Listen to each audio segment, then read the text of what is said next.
vaccines have gone through very thorough several steps before approval and start the vaccination of people. It includes preclinical trials, clinical trials, and community trials. Once they are done and the information, evidence available and shows that the vaccines are safe and effective, then WHO has a system in place. It's a very, very well developed system. It's not new, it has been in place for age and it is applicable to COVID-19 vaccines, which is called pre-qualification or emergency use listing.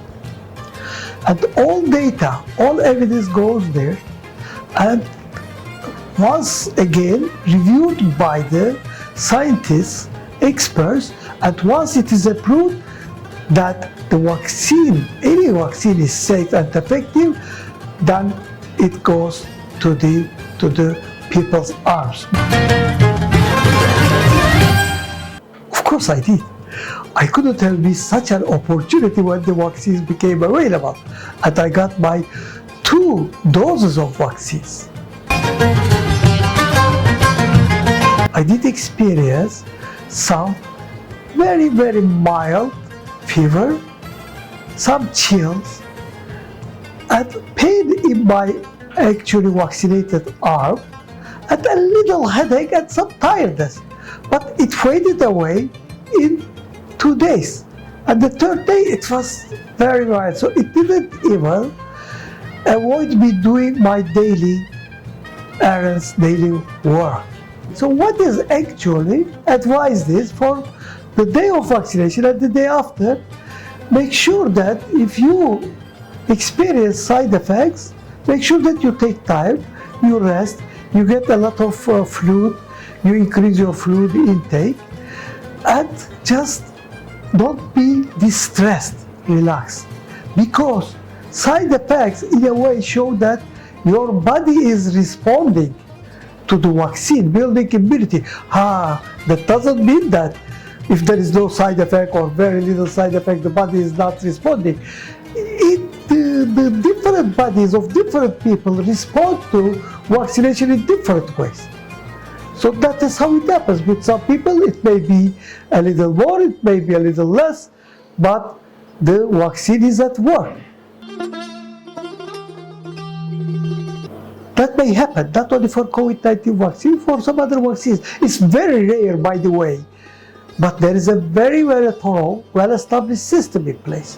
If there is any adverse event, it is immediately picked up by the system, investigated by experts who have received training, who is very knowledgeable, and to really identify and establish if there is any link between the vaccination and that event. Because any illness can happen after the vaccination. That doesn't mean that necessarily it is caused by the vaccination. People will continue to have some sickness, regardless of they are vaccinated or not. People continue to develop some symptoms. This is the reality of life. Whether it is because of the vaccination, it should be thoroughly investigated, and if a link is established, then there is a mechanism also to deal with those cases in order to treat and reverse. But according to data available, since we are talking about the COVID-19 vaccination, it is extremely rare that there is adverse events following immunization. It is known that it will very likely, highly likely to protect people up to 1 year. 6 months, yes, maybe would go most likely up to 1 year, because during this time it is still very thoroughly monitored and reviewed. So whether we need, for example, I completed my 2 shots, whether I need a booster dose after 1 year, or whichever would be the best interval, we would know it, because both the vaccine manufacturers, the scientific people, academics, investigators, surveyors, they are doing this research to understand. And most of the vaccines that are available, they are also safe and effective against the mutations, variants. Whether we need a booster dose in order to boost and increase that immunity level would be known in due course.